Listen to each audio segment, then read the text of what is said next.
From a defabricated solar-powered garden shed in Rockland County, New York, USA, this is Stand Up with Pete Dominic. On today's episode, how to obtain necessary medication at the pharmacy without browsing like a looky-loo. And now, the podcast host who has never been a looky-loo at the pharmacy because he's just there for the mediocre beer, Pete Dominic! Yes, sir. I guess somebody thinks Coors Banquets are mediocre? Well, how dare you, sir. Pete Co, good to have you back. Hello, my friends. I am very happy that you press play on this one because joining me today is my wife, my partner, Valerie Vendrame. She is joining us today to talk about her colonoscopy. And it's interesting and thoughtful and thought-provoking, and I think you're really going to enjoy our conversation. And then, after that, if that wasn't enough, I have the great scholar in residence from Pennsylvania University, writer, historian, Dr. Brian Rosenwald, joining me again. He's always really interesting to talk to. We talk about media, political media, and where we are at today with the Dominion lawsuit and Fox News that everybody is still talking about, as we should be. Super important story and developments over there, and lots of people continuing to comment. Bret Baier getting his ass kicked, his reputation destroyed, as it should be, by people like Ari Melber and Brooke Baldwin and so many more.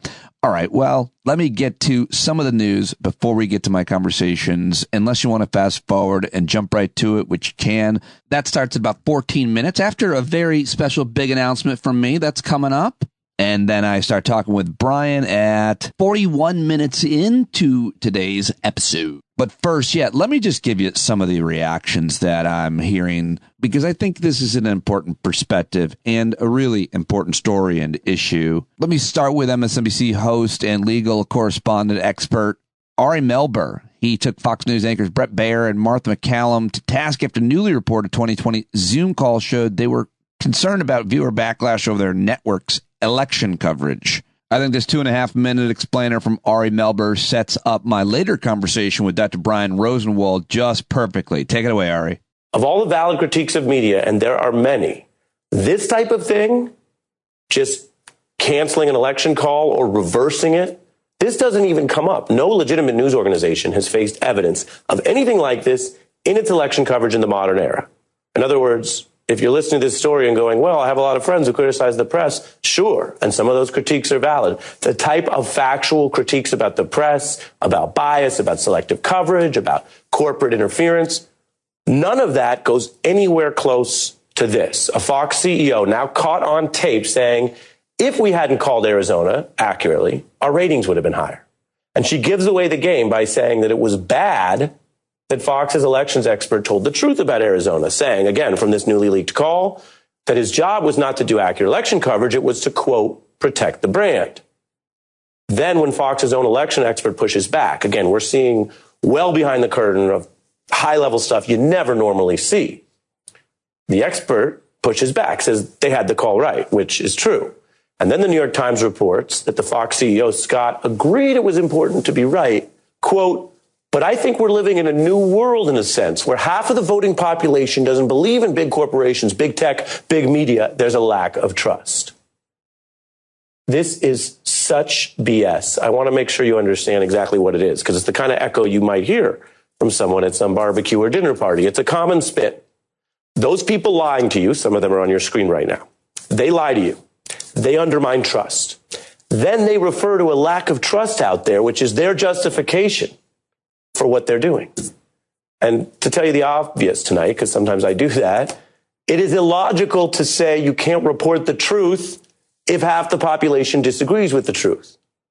Again, we're back to like 101 here. The whole role of a legitimate news organization is to report facts regardless of people's disagreement, and especially when there is a coordinated attack on the facts. In this case, an attack from the outgoing government that was trying to overthrow the election where people were killed and a coup was attempted.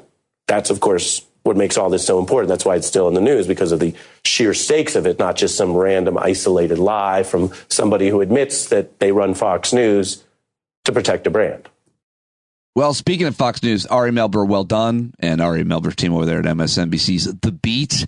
But speaking of Fox News, Tucker Carlson began airing the January 6th footage that he was given, apparently exclusively by the Speaker of the House, which is a crazy thing. The idea that you would just give footage of any event to one media outlet is, I don't know, is that unprecedented? Let's look up if there's any precedent for that. Let me know. But last night on Fox News, Tucker Carlson, who has testified under oath that he did not believe the big lie that Trump won the 2020 presidential election. And there's plenty of documentation that proved that he said this under oath. Well, last night he repeated the big lie that the election was stolen while Fox News is being sued for lying. So I'm not going to play any of that for you. I'm not going to do that to you. But he promoted conspiracy theories that somehow Speaker Pelosi was responsible for the riot and that people on January 6th were completely unarmed and that Senator Josh Hawley was never running. Anyway, check out Juliet Juski's at Decoding Fox News if you want to know more debunking, or send that to your family members who still don't believe it and you think are either worth reaching or it just somehow makes you feel better. I don't know. She's doing great work debunking all of the stuff that he's saying almost immediately. I'll talk more about that story with Brian Rosenwald later. Let's see what else is going on in the world, though. Huge story down in Atlanta where police arrested 35 people after demonstrations against the construction of a police training center that defenders call the lungs of Atlanta, others calling Cop City, turned violent. Police say bricks and fireworks were launched at the officers. Tons of reporting on this. Those arrested included at least one legal observer during a festival and gathered organized as part of a week of action to stop, quote, Cop City, a $90 million police militarization facility. And I wasn't even familiar with this story, but I'm definitely looking into it and wanting to learn more about this facility and what is happening down there. So if you know anybody or good reporters, journalists on it, by all means, send them my way. Here is the CBS Evening News, Nora O'Donnell, reporting on this. Tonight, 23 people are charged with domestic terrorism after a violent protest at the site of a planned police and fire training facility near Atlanta. Activists dressed all in black attacked the construction site and officers late Sunday with fireworks, Molotov cocktails, rocks, and bricks. The police chief says many of those arrested were from outside Atlanta, and their goal was anarchy. I don't know if that was their goal. I don't know. Well, how about this 1 minute and 20-second report from Al Jazeera on this Cop City project, which is one of the largest police training facilities in the U.S. being built in a majority black neighborhood in Atlanta, according to them. And activists apparently are occupying the forest there. It looks like, from what I can tell, it looks like they're mostly white Antifa type of folks, but I haven't done a lot of research on this. But here is just a brief report from Al Jazeera reporter who is in Atlanta. Occupying this forest is how activists are resisting the construction of a $90 million state-of-the-art police training center protesters call Cop City. The facility will be developed on one of the largest green spaces in southeast Atlanta, which has a history of oppression. All of it. It will be clear-cut. They cannot wait. They just want to go in and bulldoze everything and then write the history the way that they want to write it. The fate of the forest is up in the air as the police and forest defenders both refuse to back down. Those people, to me, through their acts, are actually domestic terrorists. Major corporations are pouring millions into this project, financially pressuring politicians to build Cop City. Why did you vote to approve this facility? Surrounding neighborhoods that are more than 75% black say their concerns have been silenced. Our opinion doesn't matter. It doesn't count. It's disrespect. And that's what folks who live here ought to be just enraged about. All right, that's Al Jazeera reporting out of Atlanta. Again, let me know what you're listening to, paying attention to, reading down there in Atlanta. A lot of listeners down there. Hi, Vicky. Okay, so let me move on to another story that is tangentially related to forests. How about that for an unnecessary segue to get to this story? This is about California's, quote, zombie forests. Apparently, 1/5 of the conifer forests that blanket Sierra Nevada and California are stranded in habitats that no longer suit them. According to a new study, while the towering trees, including ponderosa pines, Douglas firs, and sugar pines, are currently alive across the region, the species are unlikely to continue growing in the area. The habitat shift is largely a result of the warming climate. How about that? Which has put pressure on many species of plants and animals to move to higher elevations or toward polar latitudes in order to stay in climate zones they have historically adapted to. And by the way, in other climate news, a significant majority of the nations of the world agreed on language for a UN treaty that would protect ocean biodiversity, or at least that's the goal.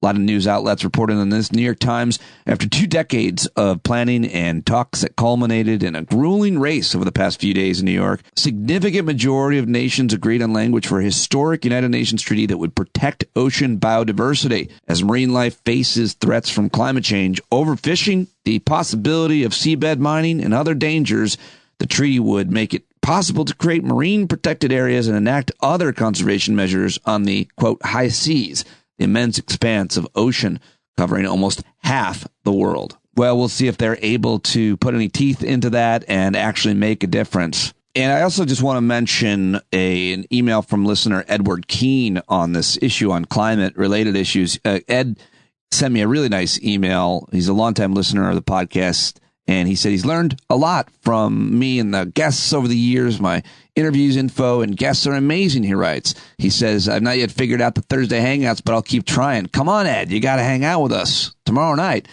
Anyway, he writes, you inspired me to become a very locally active based on your encouragement and experience with your school board effort. Well, wow, that is awesome to hear, Ed. He also says he's been a volunteer for the past 30 years in disasters, hurricanes, floods, and earthquakes, and in the music business. He writes, my current projects have turned to climate action, which to me and many others is very likely far and away what we should be discussing every day. I understand, however, that it's extremely unlikely with the incredible array of very compelling and urgent issues in front of all of us, and climate is old news and so easy to ignore in most of the places I suspect your audience lives. I do appreciate the discussions you've had on climate during my membership. Those did not go unnoticed, and I wish it would increase at least weekly. It might become popular if done right with the right guests. And then he goes on to give ideas and suggestions. And I really appreciate that, Ed, who is at Small Planet Blue. And I look forward to talking to more about this. Yeah, I agree. I should be doing more. And it's a hard issue to cover. But there's a lot of really great young journalists out there, Gen Z even, who I should be talking to. So thank you for the push and the reminder, Ed. And finally, I do want to make a soft announcement. I'll make a bigger deal of it, but seeing as that Ed says he's been inspired by the conversations we've been having here on the show and my local activism and advocacy on the Board of Education fight last year, I have been asked now for the second campaign cycle in a row to run for the town council where I live in Clarkstown, New York, just north of New York City in Rockland County. And this time, I said yes. Well, I said yes last time, but we couldn't even get me on the ballot, and it was a short-lived attempt, and I wasn't ready. But this year, I'm ready to do it, and I'm going to do it. So that's the big announcement. I'll make a bigger deal of it. I'll be talking a lot more about it. I even think I'm going to make like a documentary with my daughter Ava, hopefully, or others about what it's like to run for local office. It's a part-time gig. It won't affect this show. In fact, I think it'll make me work even more efficiently and harder and think more about it and give the show more credibility as I take you on this journey with me. So, yeah, I'm starting a campaign. I've got a lot of support already from listeners who I've been talking to about it. Thank you very much to DJ Monzik. It's not Monzak, folks. It's DJ Monzik, who is a brilliant technologist, graphic designer, web guy. He can do it all. And so I really appreciate any of the help I can get. I'll talk more about it. I'll have a website soon and a place if anybody wants to donate a couple bucks. I am going to have to get signs and flyers and things like that. I guess that's what you spend money on. But I'm really excited to share all of this with you more transparently and honestly and hopefully entertainingly throughout the campaign. And hopefully we'll get the job. We'll get the job. Here is Town Councilman Dominic. How about it? I'm not going to have to wear suits, am I? All right. Well, let's get to my first guest, who is my wife and the first person whose endorsement I needed on this.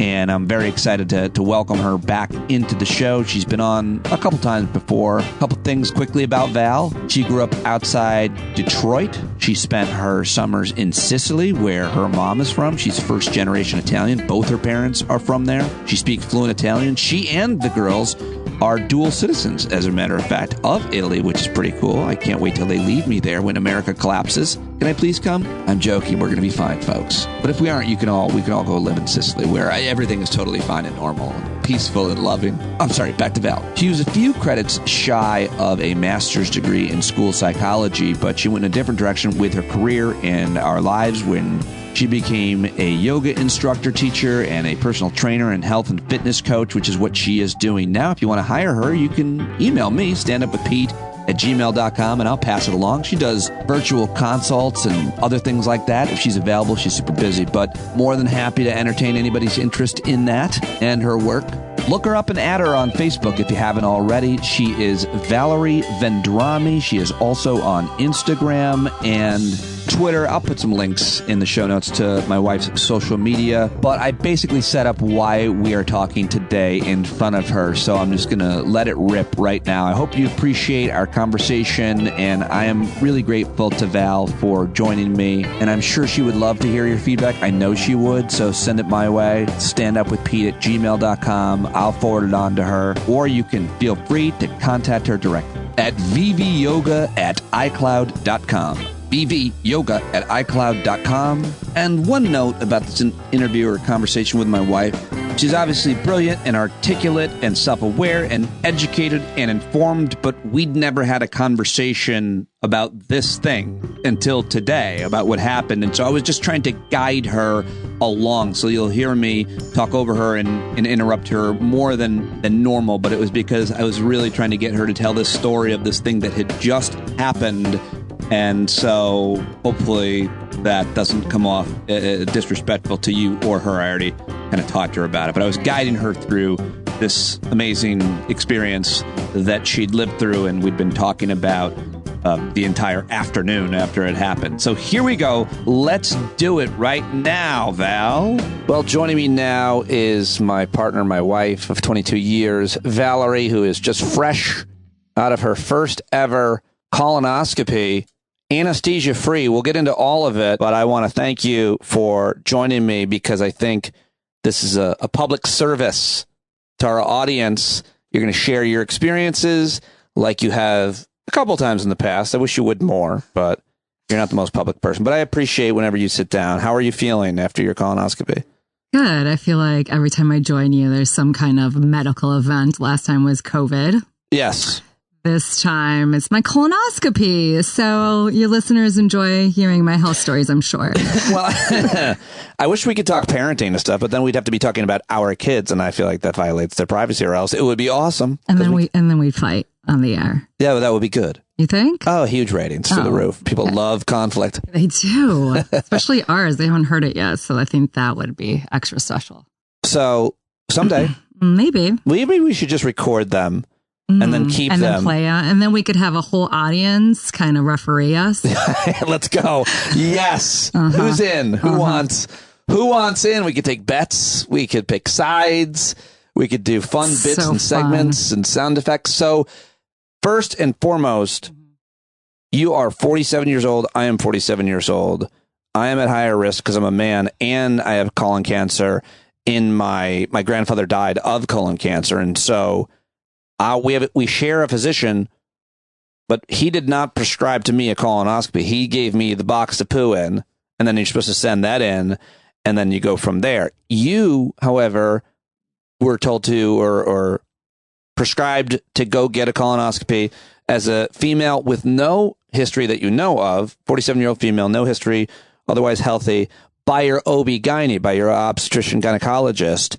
And so you went and did it. Do I have all that right? Yeah. Anything you'd say about any of that? Yeah.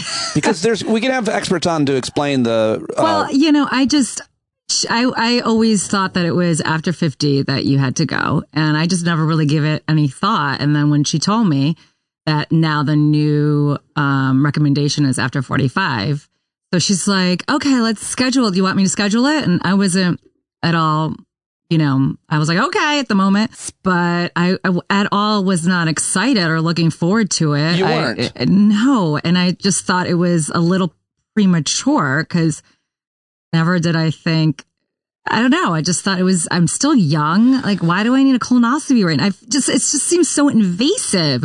All this stuff you have to do. It's like the pre and then the going in and the anesthesia. I'm like, this feels like a lot of stuff for preventive care, and I'm still young. I almost canceled it or just didn't show, but then I was like, you were gonna not show? I was like, that was a consideration to just not show up? Well, I would cancel it, but I did consider that for a second. Because let's step back, because when you found out that it required anesthesia, at some point, you, who have never been under anesthesia, started to get concerned about that. And because of your self-awareness and your own ability to kind of look at, psychoanalyze yourself, you realize that your concern, and I really wanted to talk about this with you, because I'm sure there are a lot of other people who can relate to this. Your concern became that you were going to be out of control, that anesthesia put you out, and that somebody else was going to be, examining you. And take me through that a little bit. Like, when did that become a concern? When you realized that you were going to have to go under for the first time ever, you decided, I don't like that idea. Not because you thought you were going to die. Well, I don't know. I have always had a fear about anesthesia. I'd never have, thankfully, had to go under for any reason. And the idea just always scared me, and I never really understood why. And just until recently, and I think it's the same reason I'm not, I don't like psychedelics. I would never do them, even though I'm so curious and fascinated by that experience. You've read a lot about that. You know a lot about that, but yet you still don't want to. You've considered it, but it scares you too much. Even pot. Well, no, pot, there is some element of control in there. So I have done it. At this point, I'm not very excited about ever smoking it, but, and I don't, but yeah, I think if I just did some major, exploration and some deep dives and realized that it's the control thing. It's like letting go of control. And I just have that in my life. I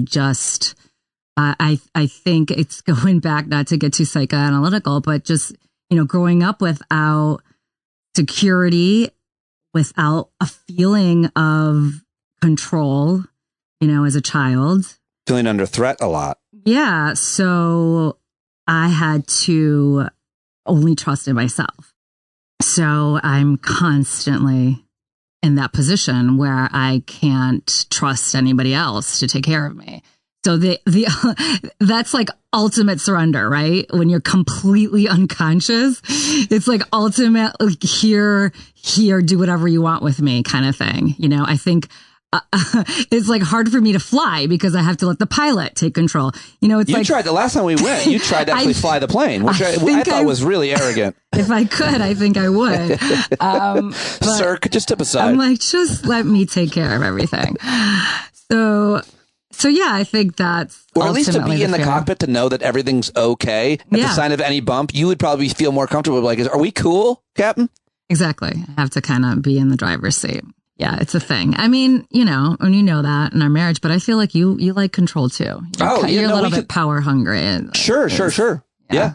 And I think that's part of the conflict. Yeah, it's part of the conflict. But and I'm happy to be psychoanalyzed by you or anybody on the air, but I want to stick to I think it's really important that you made that observation, and I think that I was really impressed and fascinated by that, because I was like, what? I was over here going, it's awesome. Anesthesia. I mean, I've done it twice. And everybody says other people are like, it's great, drugs. And I'm sure people listening are thinking that, but I'm sure other people are thinking, or can certainly relate to what you're saying. So anyway, you also have a lesson to teach folks here, which is you also have anxiety, just generally speaking, in doctor's office. You go into doctor's office, you have the whole white coat syndrome, your blood pressure gets up. Mm-hmm. And so when you went in for the consultation, which you had with your doctor, you maybe were I think you were saying you were a little distracted, and you missed, maybe if they had said something, you missed it. And then even in the written directions, you missed it again. And it turns out it was pretty important. What happened, Val?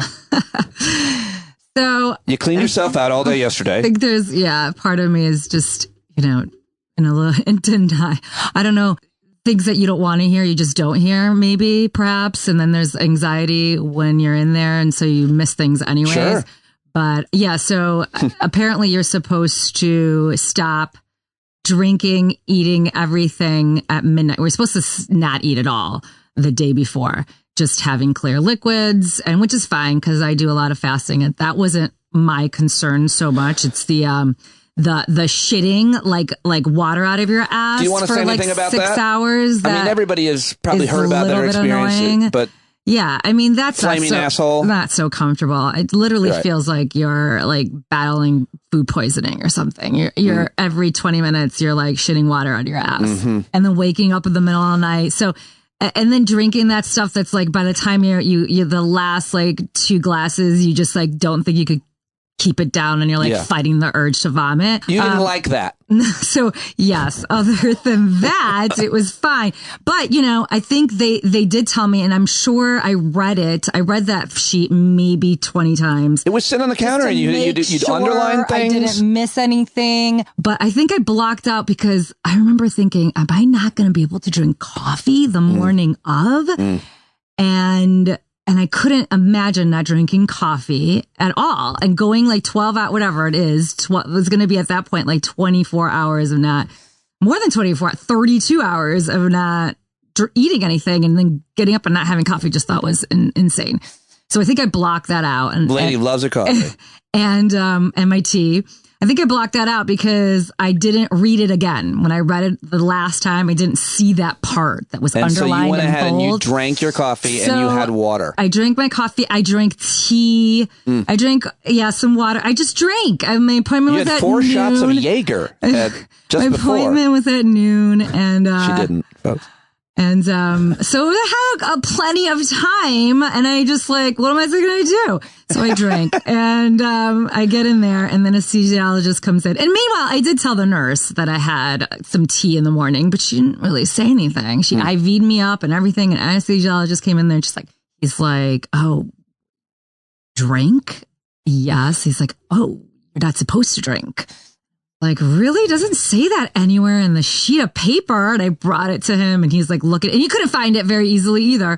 But anyway, he finally did. And he said that I couldn't go under because if I vomit when I'm under, it would go into my lungs. But why I can't vomit. That's right. You can't vomit. It would just come up and then it would go right back into your lungs because you can't. You're unconscious. Is that bad if that happens? And if you vomit would goes into your probably lungs? die. Yes. Oh, this could be death. But, but Julia asked a good question, which was why that must have something to do with the procedure of colonoscopy, because otherwise people go under all the time, and if they have an emergency, because they put air in the colon and expands the colon, and it could hit into your stomach, and that could push the fluid folks, up. I just want to underscore what we'll get to what leads next, that don't drink any fluids either.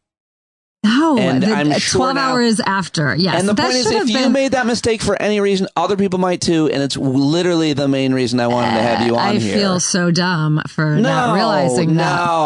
Well, because I'm sure I was told and I read it, but I don't know. I just was so nervous about the whole thing. That's why you shouldn't feel dumb. Anxiety just like makes you stupid. Anxiety leads you to missing in this case details or hearing certain things. So you were so worried about this thing and you missed something. Come on. So basically, I couldn't go under. You would tell me not to be mean to myself there is what you would say to me, but you're being mean to yourself. Well, I'm just saying. I mean, I'm just saying that I'm blaming it on the stress. And you know, the thing that I was so stressed about was the anesthesia. I didn't end up even getting it. So here which leads us. So now you're there and they say, I can't. He was like, yeah, it's kind of risky. And I'm like, yeah, and let's not do that. If it's risky, I would not take, I'm already nervous enough to do this thing. And then you're telling me I might die. So how about we don't? So then he said, well, and I said, I'm not going through this whole thing again. You didn't want to do the whole laxative day of shitstorm. No, you don't want to do that again. No. So my choice was go for it. No anesthesia. You taught yourself that you've given birth. There was a big support text chain my dad offered at that point. I've gotten 5 of them without anesthesia. He loves it. He has a home kit, I think. But the point is that you realize later it's it's actually more painful for women, you told us, because there's a lot more twists and turns because of the lady parts. Is that what you said? Yeah, that's what the doctor told me. Yes, there's the ovaries and the uterus. There's just more stuff going on there. So it's more squished.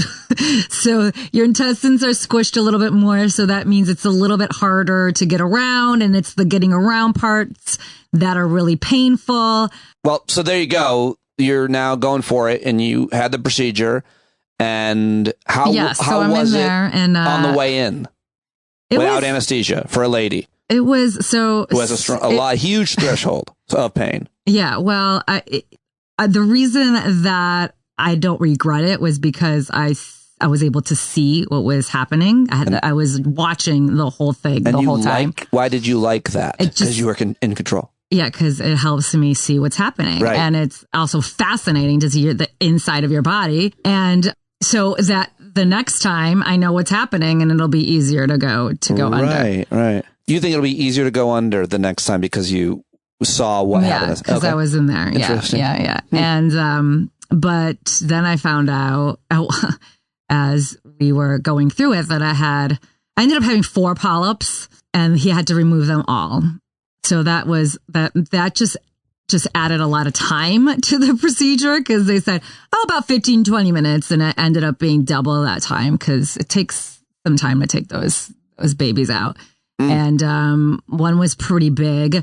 And big old polyp. And then when they take them out, it's also painful because there's just a ton of pressure because they have to control the bleeding and they have to stop the bleeding. So it ended up being a lot longer and a lot more painful than it would have been if I didn't have the polyps. So moral of the story is I'm glad I did it, even though, I didn't think I need to, but I guess at 47. And he also knew just by looking at him that a couple of them are precancerous for sure. So they're going to send them all to the lab and, see if the rest are, but at least 2 of them are precancerous. So I have to now go back every 3 years, he said, to do this. So I know that I'll be doing it again soon.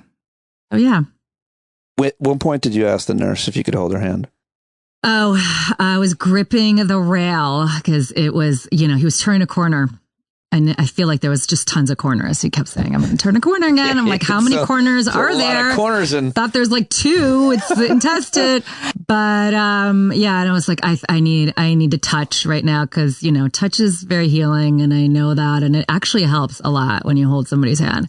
So I literally held, I think I maybe broke some bones in her hand. Did you squeeze her? Oh, I squeezed it so hard. Oh. And she's like, it's okay. My hands are really sweaty because I was probably squeezing her so badly. But no, it helped a lot because I was first holding onto the railing and I'm like, okay, this probably wouldn't be as helpful if it would be more helpful if I held her hand. So yeah, it helped. It definitely helped. And, I think, now that I did it, I'm glad that I went through it. Although I wouldn't know, I can't prove a negative. I don't know if I would have felt good about the anesthesia, but I'm glad I got to see it and I'm glad I got to experience it. So watching them remove polyps was like, my God, I just can't even. It was so fascinating, just so fascinating how he could spot them and then what he has to do to remove. It was just the technology itself. The technology. Yeah. He's like spraying water in there and then sucking it out, and then the blood, and oh my gosh, it was like wow. So I would say it was worth the pain. It was definitely worth it, and it made me feel a little bit in control of the whole thing. And also, one more question just about the whole experience. When you found out the anesthesia thing, when you started to have concerns about it, and I don't know how often that came in, probably whenever you thought about it. I don't know exactly how you handled that, but like in the run up, in the weeks that you've been thinking about this and concerned, it's been a few weeks, I think, that you've had this appointment. About a month. Yeah. Now that it's over, what does it feel like? Is there a relief? Are you relieved now? Will you replace that with like?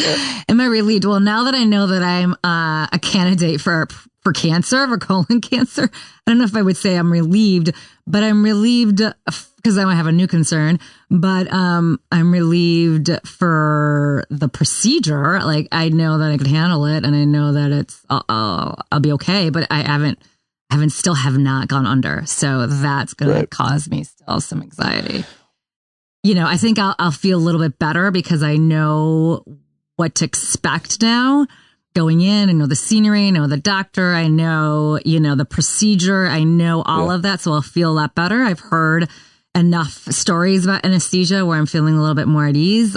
Like I said, going in and seeing what happens helps. So this is the best case for the anesthesia. So I'm definitely feeling better in that regard. But now I have just like a new issue to concern myself with.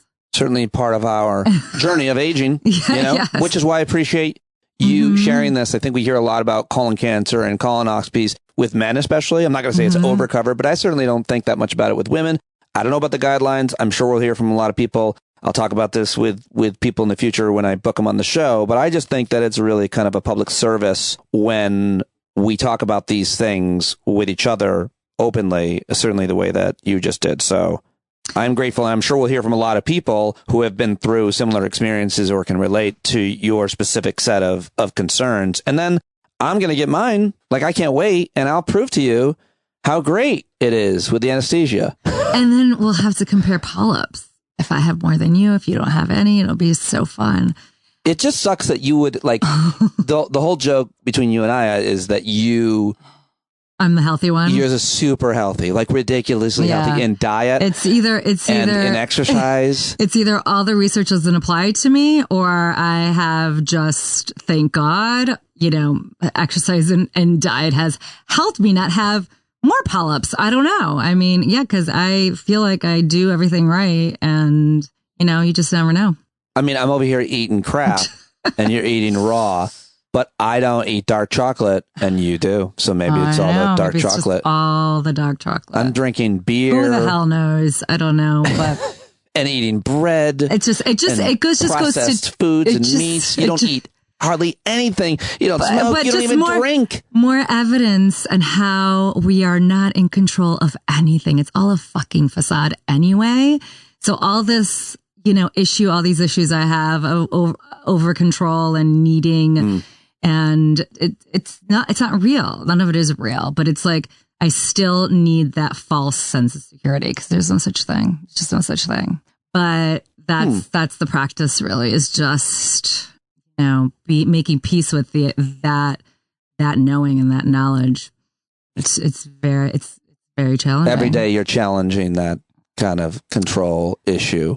Yeah, because we all are to a certain extent, no doubt. Oh yeah, that's what we do with everything. I mean, just making up reasons why things happen is a sense of, false sense of control, because we need to have reason. That gives us a sense of control, right? I mean, like everything. I think even religion gives us a feeling of control.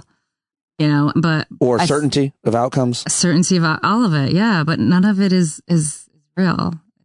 It's just it's the human condition. It's the human condition, and I think some of us have a little more stark than others. So I think when we liberate ourselves from that, facade, then we can really feel some level of peace. How often do you feel the irony of that, right, is that you're gripping for certainty, and that's what you think will give you peace, but it's really when you let go of that you really do feel that. Can I tell you what I think, honestly, gives ultimate peace? Honestly, and I really mean this. Anesthesia. Let me hear it. No, you're basically dead when you're under anesthesia. Why do you say that? Because you're unconscious. So how could that be peace? Sleep. It's not sleep, really. Feels like sleep. Sleep is like conscious dreaming or dreaming. I'm just there is no such thing. Subconsciousness. No, I mean, you have identified something, obviously, that you understand, and you do your best to manage it. That's the practice. Every day you're thinking about when this comes in, how do I handle it, type of a... Well, I think it's awareness of it. That's the practice. I think that then you can start the practice once you're aware of it, because most of us are not even aware that that's what's happening, right? So the first thing is realizing that that's what's going on. It took me a while to realize that that's why I'm so afraid of anesthesia. And then, now it's like, how do I work through that? And just everything. Try going without it. That's how. Well, that's actually, I'm making a joke, but that's exactly how you do. You already said it. You experience it. You know what it is. Yeah. And so getting insight, information, and having an experience, and then knowing what it is makes it easier to do the next time, maybe. Right. But I think that the goal is not to have to go through that. Sure. Right? Sure. The goal that's is hard. To so really hard. Be okay with letting go of that need and be okay with reality of, and that's, that's takes a lot of sitting on the cushion. Agreed. No, every day. Thank you. A lot of time. Yeah, I think you got to do it every day. Or else it comes back. Yeah, and some people pray. I mean, that's like everybody has their own way of getting there, and I think that it's part of growth. It's just all part of growth. So this was a very rewarding experience because of that. Because there's a lot of opportunity for growth. Well, thank you for sharing it. Then, really, we all appreciate it, and I'm sure a lot of people will want to reach out and share their experiences and insights and. Thanks. Their polyp stories. Maybe. They're in their maybe anesthesia. You should host a podcast called Polyp Stories. That would be really enticing, I'm sure. Yeah, well, you get great sponsors. Probably. All right. Thank you. All right. Thank you.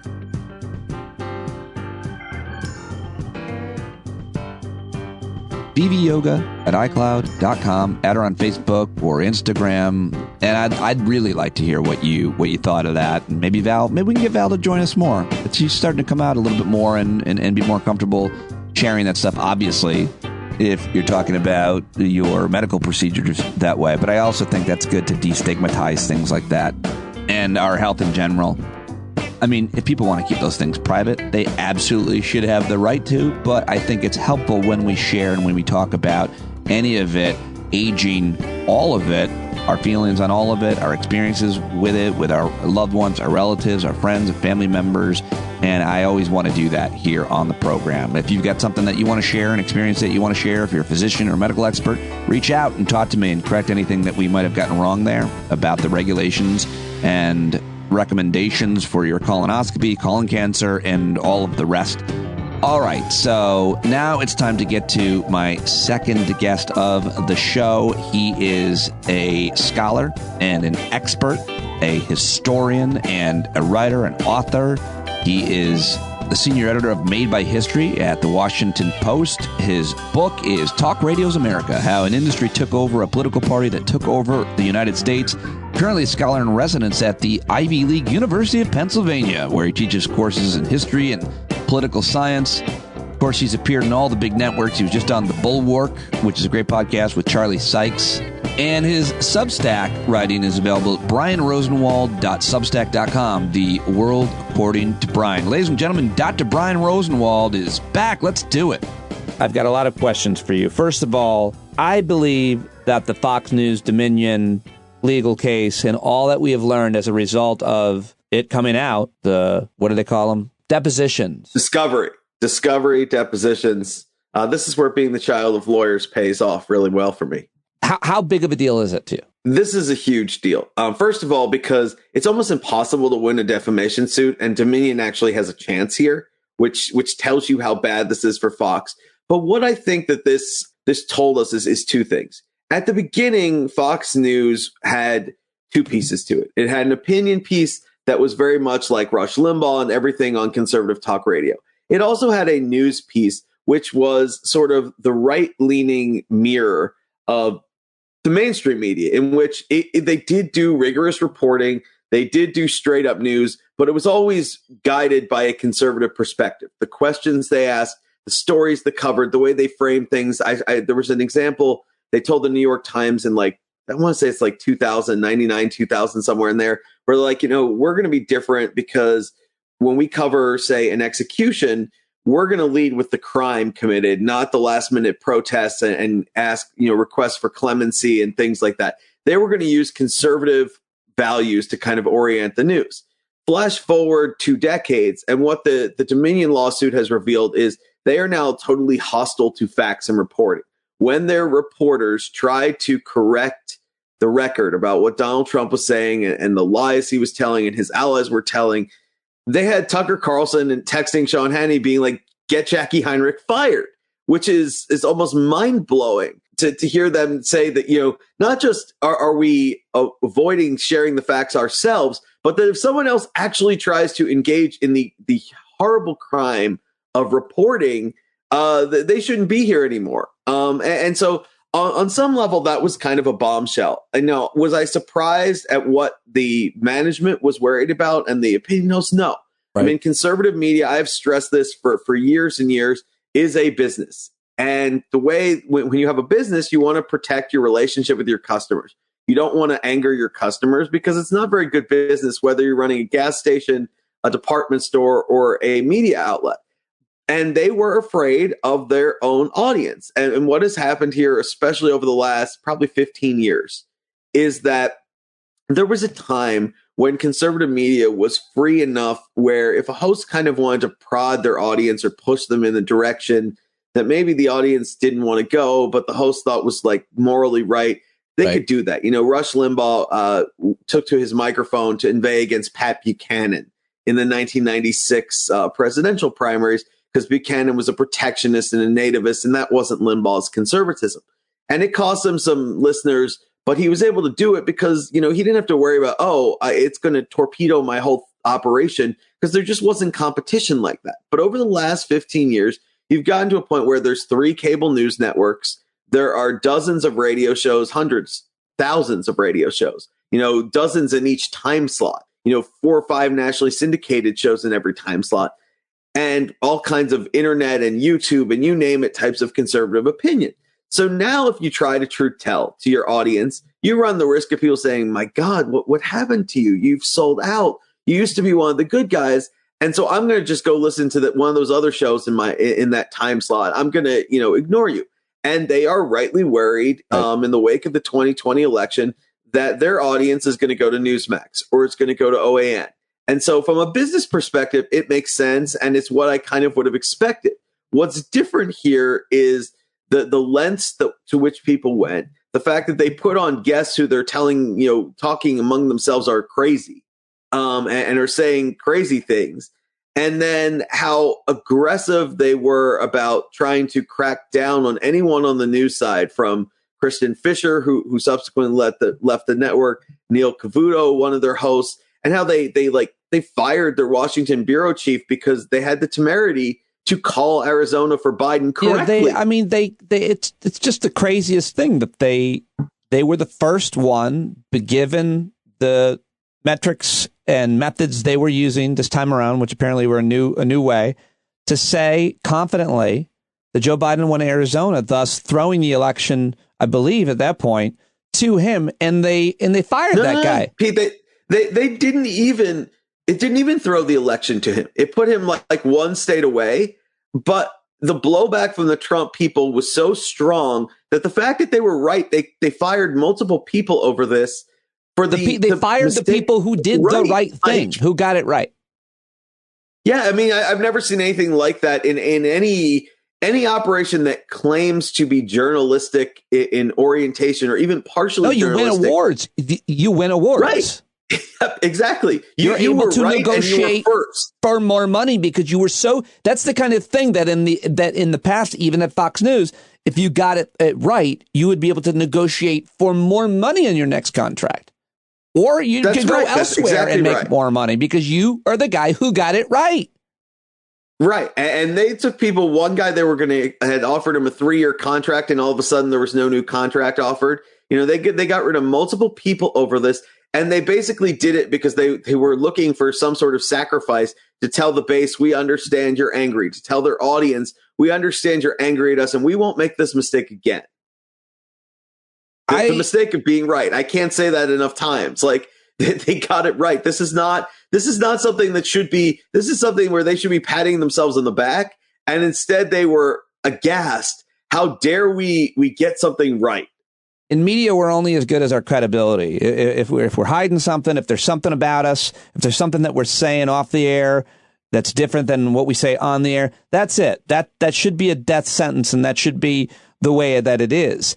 And whoever's still remaining at Fox News, it's always interesting that Chris Wallace left when he left, with arguably with whatever shreds of integrity that he or credibility he had left intact. That I don't think should be the case for Brett Baier, who is, and Martha McCallum too, but I would almost want to leave her aside because I think she's always been extremely biased, even with her own commentary, but that's just my personal opinion. But both of these either were called the face of the network. They were considered more serious journalists. Well, now we know from this explosive new reporting that both of them argued to try to find a way to walk this back. They wanted to walk back the election results on the air because the viewers were mad at them and they were losing viewers. Can we find a way to change this? I'm paraphrasing what Brett Baier said. We now know he said it. It's been reported. It's been recorded.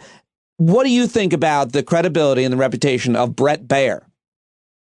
Well, first of all, I think that there are two elements of this. The first element is that Martha McCallum was even next to Brett Baier, because I agree with you. She is more opinion host, albeit not as far right as most of their opinion hosts, than journalists. And so it's a sign of kind of the creep of Fox News, that they've gone from their news people being serious news people to, as you said, Chris Wallace left, Kristen Fisher left. You know, they had most of their serious journalists have left over the last couple of years. And I think the only ones who are left tend to be younger reporters like Jackie Heinrich, the reporter who Tucker Carlson and Sean Hannity wanted to get fired, who may have fewer opportunities. You know, Chris Wallace knew he could go anywhere. Shepard Smith knew he could go anywhere. So the news side is compromised. But Baier, I think this was the newest bombshell this week. And it's really, really, really important because Baier has always been held up by people on the right of like, yes, Fox News has gone in directions I don't like. And I'm talking about the never Trump kind of right leaning people. Yes, Fox News has gone directions we don't like. But hey, Brett Baier is still straight up. His newscast is still solid. And they said that even though every one of his panels was skewed, like 2 or 3 people on the right and maybe one person on the left, or one straight up down the middle person and 2 or 3 people on the right. But here was Baier not just saying, if we're to understand, you know, this was a recording. So this was in his own words that Peter Baker of the New York Times heard, not just saying, let's retract our Arizona call and throw it back into the center, but let's figure out a way to throw it to Trump because the audience is beating the crap out of me. They're angry and let's like fix this. So here's a guy who is supposed to be the guardian of journalistic principles, who is supposed to operate under the norms of objectivity and to worry about rigorous journalism. He's the guy who's supposed to be internally saying, no. I'm going to defend these reporters who have less power in this operation because I'm a big deal here. And I'm the one person that, you know, management cannot really come down on among our news side personnel. And he's basically doing the same thing the executives are doing, which is how do we keep the audience happy? How do we worry about ratings? That's not what a journalist should be doing. That's not what any good journalist would do. And here is Baier showing us the real reality to him, which is that he's not this newsman stuck in an opinion operation. He is guided by the same business principles that guide their opinion hosts and that guide their executives. And that makes him different than, you know, any of the other mainstream news anchors that we've got. Right. So important. Really very, very important development there. Now, let's talk about the argument. I know you haven't seen this yet, and I don't think that people need to see this specifically because it was at real time with Bill Maher and talking about Russell Brand and John Heilman. Russell Brand attacking John Heilman, who, of course, works at MSNBC, saying that all of the corporate mainstream, certainly the cable news networks, are basically propaganda and their equivalent. And the reason I don't want to specifically unpack that argument is because lots of people compare these. And I just want to say about these 3 networks, all of which I've been on, 2 of which I've made plenty of money through, they're all chasing dollars. They're all for-profit companies. They're all in many ways doing their best to keep as many eyeballs on them as they can so they can sell products, by the way, that are skewed to older people, pharmaceutical drugs, and so on. Point is, they're trying to make money mostly off advertisements and, of course, off the carriage fees that they get paid just for being on any cable platform. You've written and talked all about this. But, and there's plenty more to criticize them about MSNBC, CNN, and the rest. What's the difference in your mind at this point, given especially what this investigation by Dominion, this lawsuit, has laid bare for us? I think, I was actually thinking about this yesterday, Pete. The thing that really strikes me as different is that CNN and NBC News, not MSNBC's primetime shows, but NBC News are full of really good journalists, like dozens of them. And if you ever had this kind of pressure on a anchor or reporter at MSNBC or CNN to not just not practice journalism, but to practice like bad reporting, to mislead the audience intentionally when they knew the facts were in the other direction, I have to think you'd see a mutiny. You'd see the journalists at these networks, from, Wolf Blitzer and John King and the people who've been around for decades, to the NBC News journalists who may not even be on MSNBC, but understand that the brands are tied together, saying, whoa, no, we will not go there. You cannot do this. This is a violation of our creed and of our responsibility. And so I think that is a little bit of a difference. I'm not saying to you that the opinion hosts, especially at MSNBC, don't skew things, that they're not left-leaning. They are. And I personally would prefer some of the times that they not have those people in the anchor spot on like election nights and things, that those people be more analysts. Sure.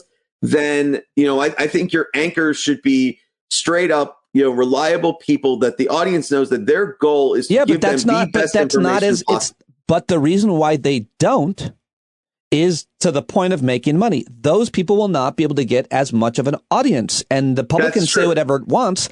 But Joy Reid, Rachel Maddow, Nicole Wallace are more entertaining than Tom Brokaw, Lester Holt, and someone like Brian Williams, who's no longer obviously at that network, but was for so long. Or I didn't say any women, but I mean, like even a Caddy K and what's his name?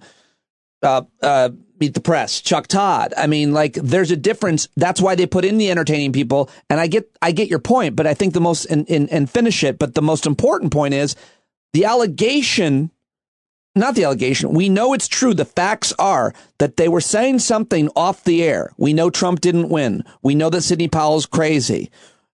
And then on the air, they were telling their audiences something completely different. And that's about something very dangerous. The other thing where they did that was with vaccines. They were getting vaccinated. And they were putting on people that were saying, don't get vaccinated. They wouldn't even admit that they got vaccinated. There's several instances of this. We know of it. You don't have that at NBC News or CBS News or ABC News or CNN. Because if you said something like that, if you said, I don't believe what I'm saying, I don't believe this guest, and I'm going to make it seem like I do, you would be fired by all of those networks if that came out.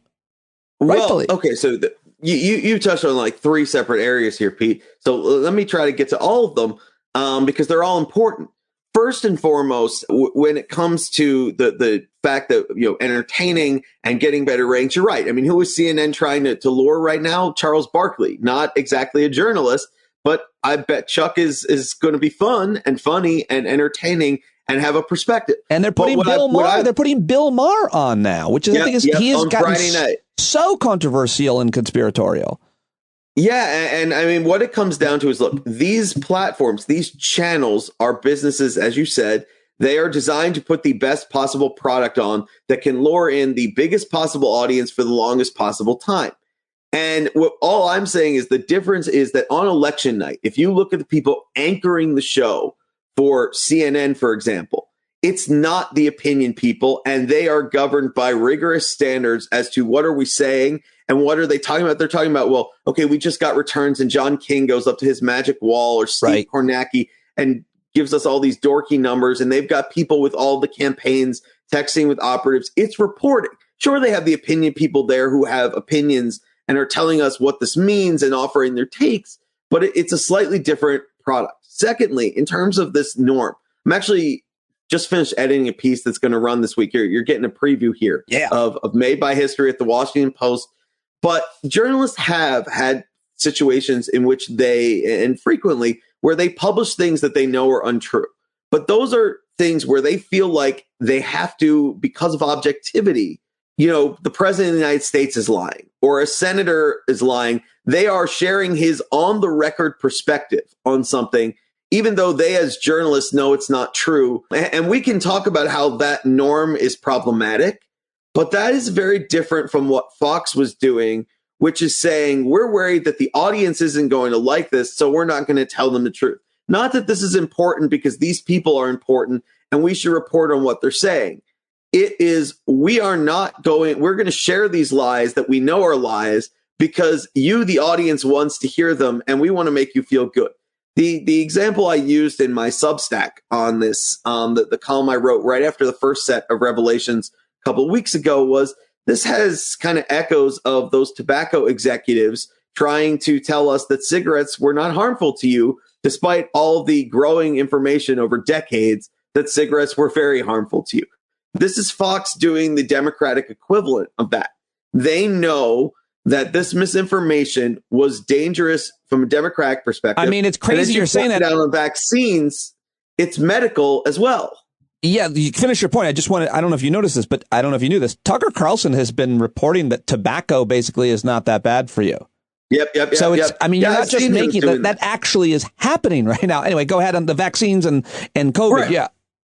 Well, what this comes down to is, first of all, that Carlson is unique in that he has decided that by being a contrarian, by challenging establishment expertise on everything, he knows his audience hates those experts and resents elitists who they feel like sneer at them. So he's going to question them on everything from smoking to Ukraine to whatever, because he's decided that's his brand. I'm the guy who challenges all those experts who you really don't like. It's the same principle as what Fox's executives were doing after the election, right, or on COVID stuff, which is we exist to give you, the audience, the soap opera of politics and culture that you want. The soap opera that has heroes and that has villains. I've always compared this to pro wrestling, to the stuff I grew up watching in the 80s. There aren't steel chairs, but it's the same kind of idea of like, you've got the heroes who you root for and the villains, and the media, mainstream media and Democrats and experts, university professors, medical experts. Those are the villains in the soap opera. And that Fox is going to present that. And what was so significant about this is not only were they trying to keep the news side from contradicting them, in addition to sharing misinformation on their programs, but this was also the executives, the top executives, all the way up to Rupert Murdoch, saying, oh, we got to do something about this. There was one email, I think, where Murdoch is saying to one of his executive team, we might want to let Bill, as in Bill, I forget the last name. I think it was Salmon, who was their Washington Salmon bureau chief. We might want to let him go quicker as opposed to later, because we want to quell this and show that we've basically thrown a sacrificial lamb overboard. Yeah, the guy Salmon, who had called every election correctly over 12 years. He was the guy who had been offered a 3-year new contract because he was so valuable.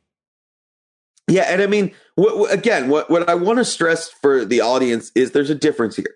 Conservative media has always been guided by these principles. Rush Limbaugh, Sean Hannity, people like that.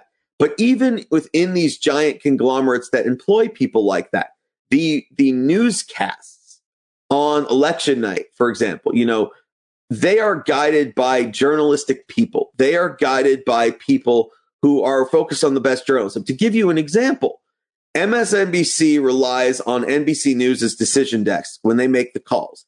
I happen to know that a bunch of the people on NBC News' decision desk are political science colleagues of mine at Penn.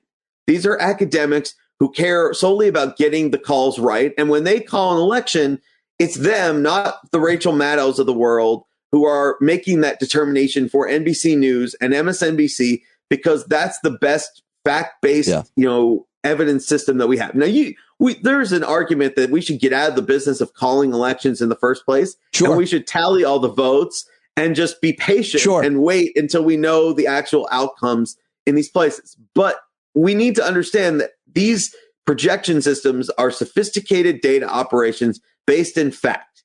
And now certainly the campaigns try to influence things. Certainly the reporters are getting texts saying, our campaign thinks that when this batch of votes drops in this place, we often see this in Wisconsin with Milwaukee because it takes them into the middle of the night because they're counting so many votes. The campaigns will share that message and the reporters will share that on the air. But this was basically Fox just running away from getting something right. They should have been saying we were the ones with the courage and our projection system was accurate. But much more egregious than election night was the days and the weeks after the election, which led to, of course, a violent insurrection in which has continued to fracture this nation, built on a lie that they knew wasn't true. They knew it wasn't true, and they sold it because, as you said, as all of the reporting has said, that they were saying, we're losing our audience. Now, in the past, Brian, you've written all about this, the market was much smaller. And so you could say easier to some extent the truth about a thing, and your viewers wouldn't be able to say, well, if you're not going to tell me what I want to hear, I'm going to go elsewhere, because there wasn't any elsewhere. Now, they've always been extreme in my mind, and I could sit here and argue about the Iraq war and media's coverage of that, including the, quote, liberal media, including NBC, and selling us a war, saying that there were weapons of mass destruction when there were not. A whole bunch of people shouldn't be anywhere near a camera that are on camera today that got that wrong, but I don't want to digress too much further because I want to get to what happened after the election, what Fox News was saying behind the scenes versus what they were saying on the air and continue to.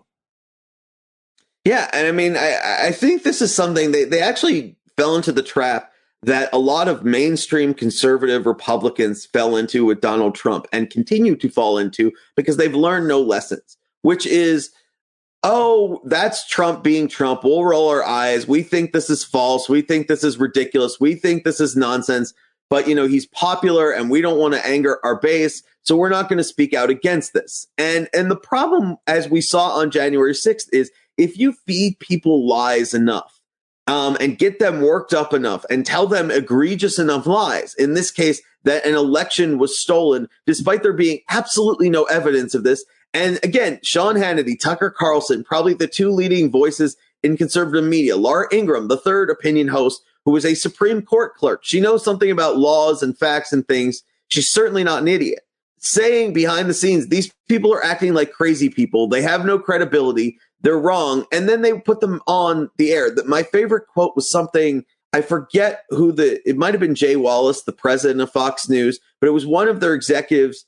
I think they compared Lou Dobbs to like North Korea. They were like, they were watching Lou Dobbs' show and they're like, the North Koreans offer more nuance or something like it was some authoritarian country's media. I forget which the country was. But what struck me is like, here's the guy who was in charge of programming that, or one of the people who was saying, they have the subtlety of like a propaganda network where the people are literally afraid for their lives because if they depart from what the ruler wants, they may not have lives anymore.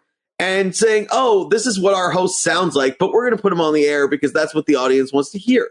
Well, the problem is, and this is why I made the smoking comparison in my Substack column on this, is that tobacco executives sold this to make money because even though they knew it could kill people. And here, Fox News executives did the same basic thing. They put out things that they knew were toxic to democracy and could kill democracy and could do real serious damage and is still doing damage I would today. argue, but I would argue, and I don't have a specific example, and I will be happy to walk this back if anybody demands it, but I'm sure I can find plenty of examples. I can think of at least a couple specific examples, including my old friend Will Kane, because I called him up and called him out on it privately, where they were telling people not to get vaccinated. So I think that there's a lot of proof that they killed people. Yeah, I mean, look, certainly conservative media as a whole bears this responsibility, and they fell back. I know they fell back on one of their favorite things. Limbaugh was the king of this, where everybody gets upset and they're like, Tucker Carlson is an anti-vaxxer. He's doing this. And Carlson says, no, I'm just raising questions, by which he means he's bringing on guests who are going to make these points. Well, he sort of sits there and doesn't press them at all. Yeah. So like they have plausible deniability. But the fact is that all of this conservative media has now become oriented by a fear of the audience, by a fear of alienating the audience. The most clear example of this before we had these discovery revelations from this lawsuit was the 2016, Trump situation, where you had all these hosts who started out as never Trumpers, who found a way to accommodate themselves to Trump. Why? Because as one host told somebody at Jeb Bush's campaign, who then told me, the host said, if you can talk some sense into my audience, please do, because I can't. And then you saw what happened to people like Charlie Sykes, those guys who didn't find a way to accommodate themselves, who didn't go from I'll never vote for this guy to, look, he's not perfect, I don't like him, but he's better than Hillary, or something like that. They faced commercial ramifications. They saw their bottom line dented. And I think that, Pete, we should also emphasize something that is maybe most important of all of this.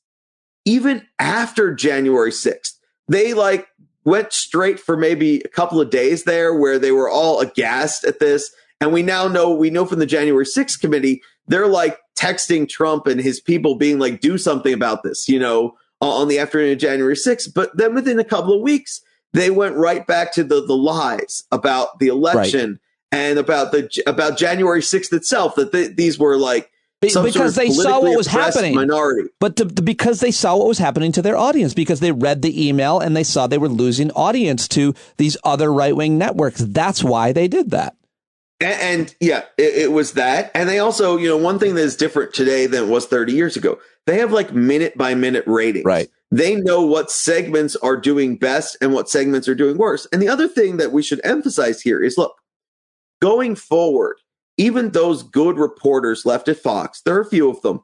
The one at the Pentagon, one of the White House correspondents, Jackie Heinrich, who I think I keep shouting her out, in part because I think we should be extolling the virtue of a young reporter who did the right thing, now that we know that much more powerful people in her company wanted her to be fired for it. But there is now a huge amount of pressure on all of them. They now know if you say something that our audience is going to find unpleasant, you're going to get a call from your boss saying, cut it out.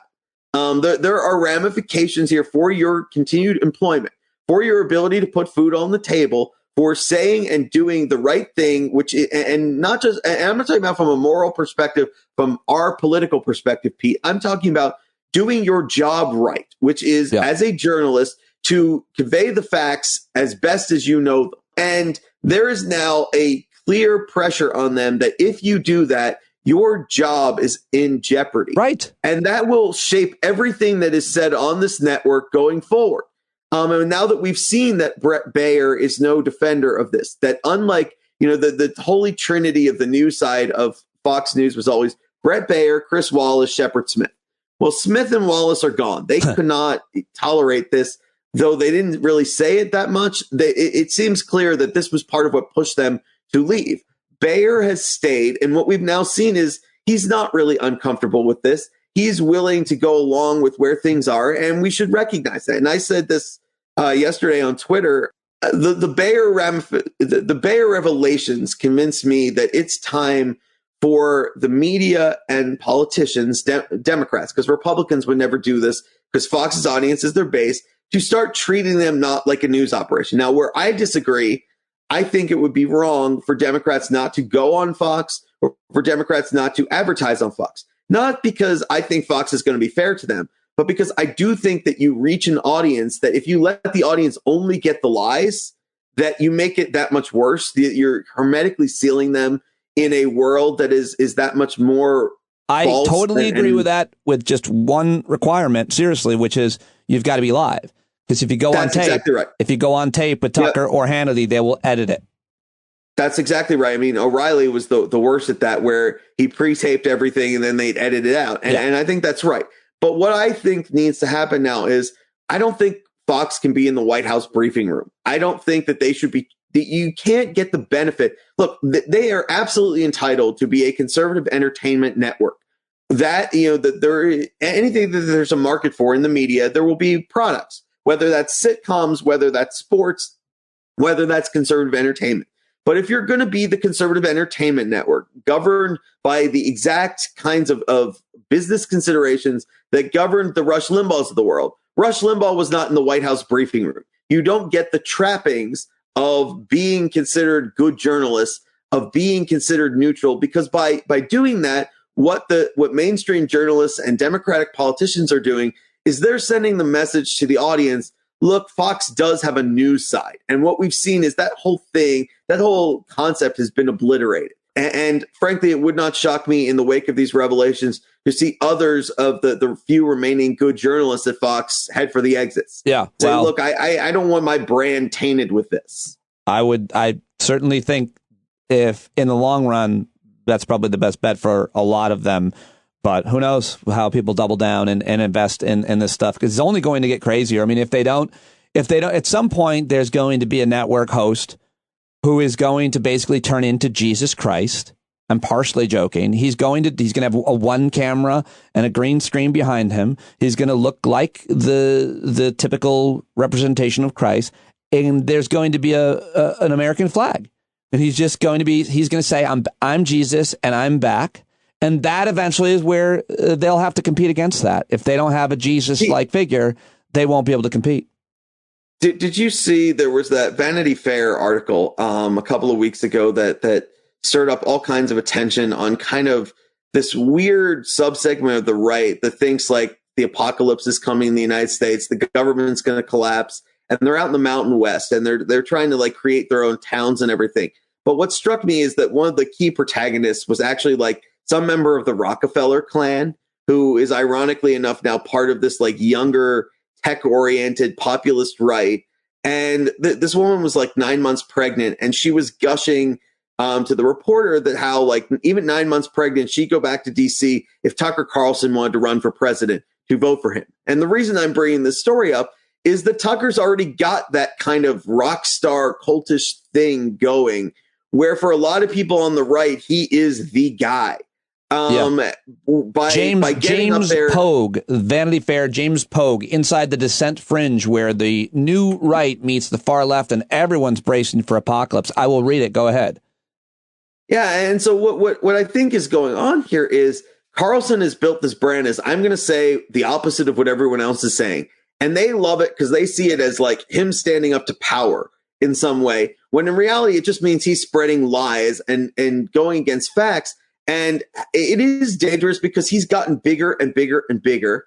And this guy's gone from like a C-list pundit who got fired from multiple networks. And, Fox finally took him for like their weekend morning show, which is not exactly the most desirable time to be on the air after he flamed out at CNN and MSNBC. I mean, let's not forget, this is the guy who was the bow-tied prepster in his 20s at CNN, who was as pretentious and elitist a conservative as you were going to find, who now claims to be the man of the people despite like multiple homes and all kinds of money and whatnot. He's inheritance of like the Swanson company. I mean, it's ridiculous. What I call him, Pete, right? I call him fish sticks because he's the frozen food heir. Perfect. Yes. I mean, he came from a family of tremendous wealth. Anyway, yes. He's from La Jolla. And I mean, so like we're not that far from already getting there, and we're not even talking about some of the Christian media, the like 700 Club, type stuff, which is already that much closer. But like we're already getting there, and this is I can't underscore the danger that this presents, because it is playing a huge role in fracturing the country that much more, and pushing us apart and making us think that we have even less in common.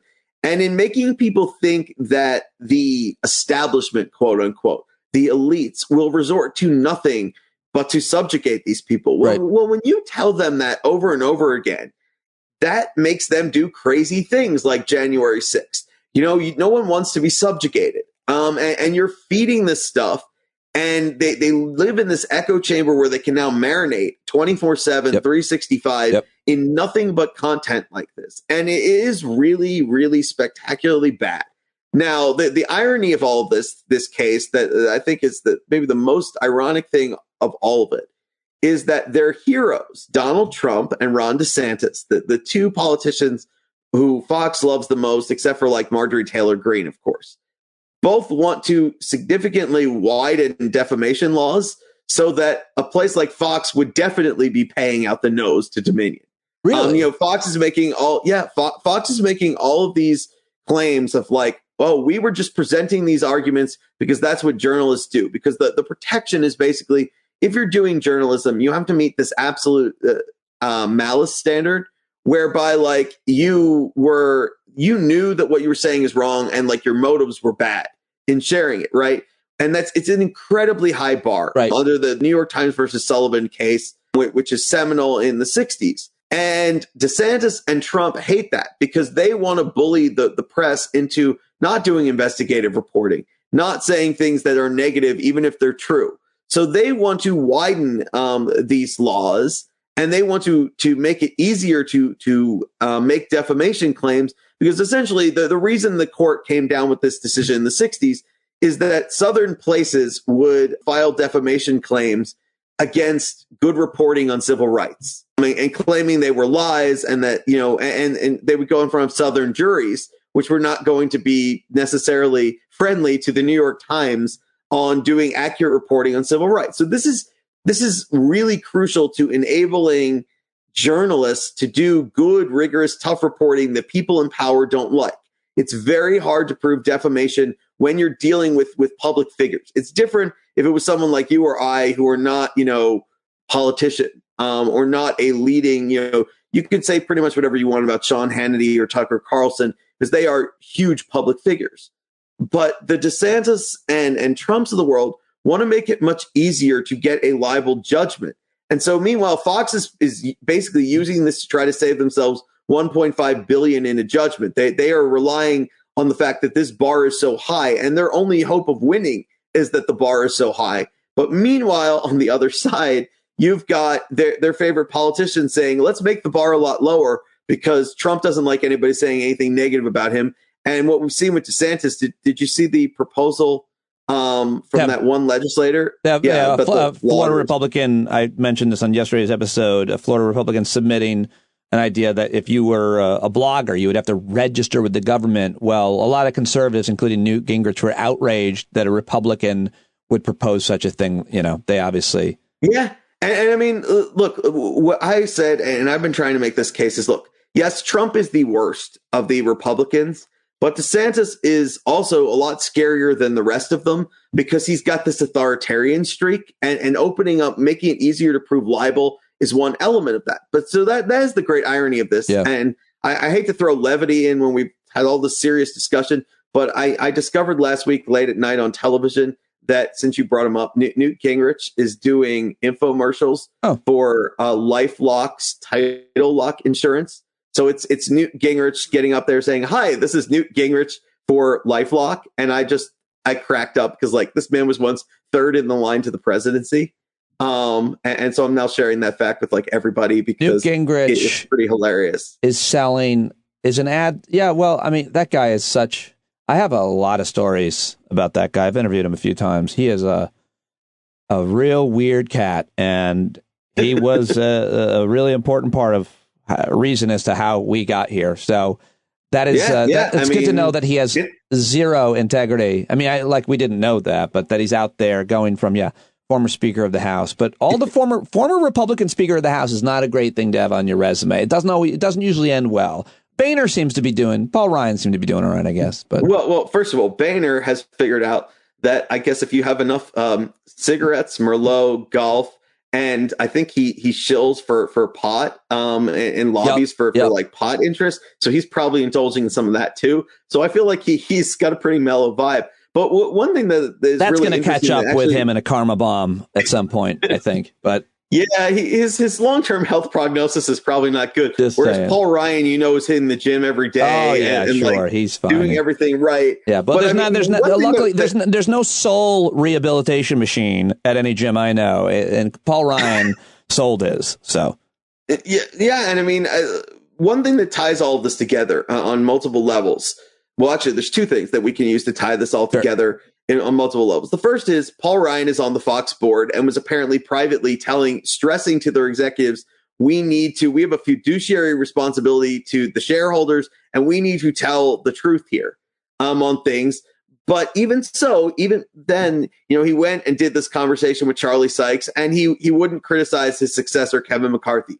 He continued in the age-old trend of the Republican establishment where they are succeeded by more extreme people. They are succeeded by people who do things that they don't like, and they won't ever really full-throatedly come out and say, no, that's not okay. If I've got to vote for Democrats, I will. I am denouncing this whole thing because this is not the values I believed in. And this has happened for 50 plus years repeatedly. I mean, we see it again with Jeb Bush now being like a DeSantis fan, I guess, because he hates Trump or he is not bothered by the authoritarian elements of DeSantis. But also, we should remember that some of this ties, and a lot of this ties back to the conservative media.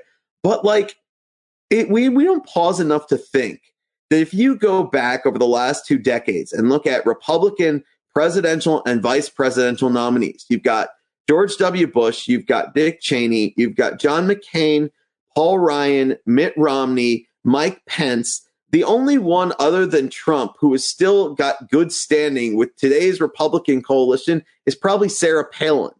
The rest of these people are considered like rhinos or impure. And I can't think of any sort of historical analog to that or anything that like, this is kind of jaw dropping. These were the people who got millions upon millions of votes, who were the standard bearers for the party. And now they're not good enough because the party has moved so far towards right-wing warfare politics and populism. That is a great point. Absolutely. That's exactly right. All right, Brian, I'm going to end it there, but I hate to. I love talking to you. I really appreciate your insights on all of this. Brilliant as always. And I will plug everything on the way out for people to support and follow you. But always so grateful that you joined me here, man. We got to not have it be so long again. It's always my pleasure, Pete. Love coming on with you. Always love chatting with you and your audience.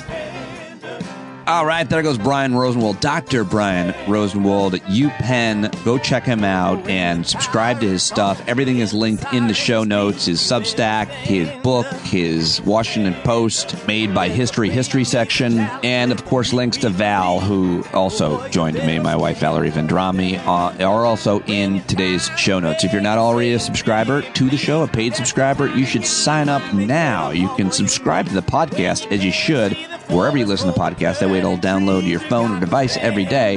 But I can't do the podcast without your paid subscription. So please, if you listen to the program, go to standupwithpete.com or patreon.com/Pete Dominic right now and sign up for a paid subscription.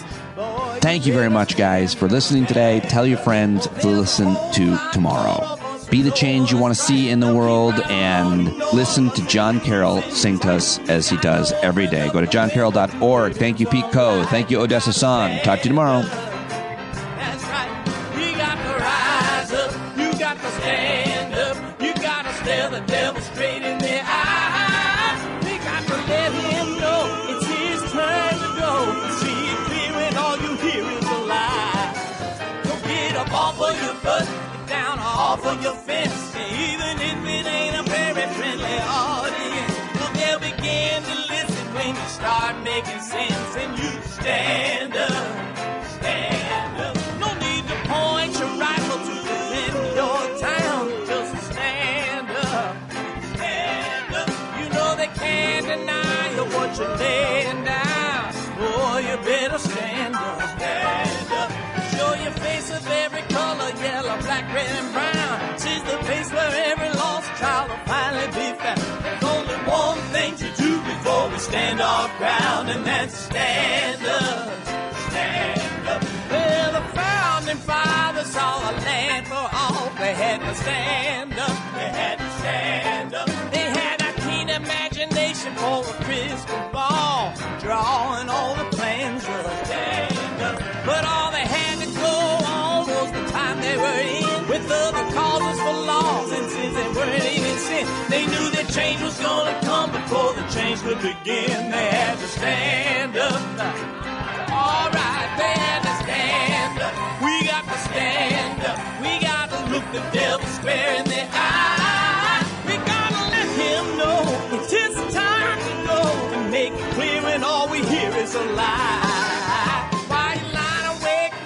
Where the money all went, it'll be the cost of freedom that'll go unspent. You can see him flee the scene of that experiment if you stand up.